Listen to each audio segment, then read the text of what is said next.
Hello everyone, how are you doing? This is MD Tech here with another quick tutorial. In today's tutorial, I'm going to show you guys how to go about enabling speakers on your Windows 10 laptop, tablet, or desktop computer that they may have been previously disabled on.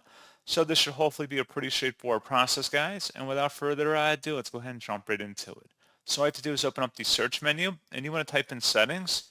Best result, you're going to come back with settings. Go ahead and open that up. Select the system tile. And then on the left side underneath system, select sound. And then on the right side, there should be something that says manage sound devices. Go ahead and select that. And then locate your speaker device listed in here. And that's been disabled. It should say disabled right above it. And then select enable. And that's all you have to do. So pretty straightforward process, guys, on that. And as always, thank you for watching. I do hope that was able to help you out. And I do look forward to catching you all in the next tutorial. Goodbye.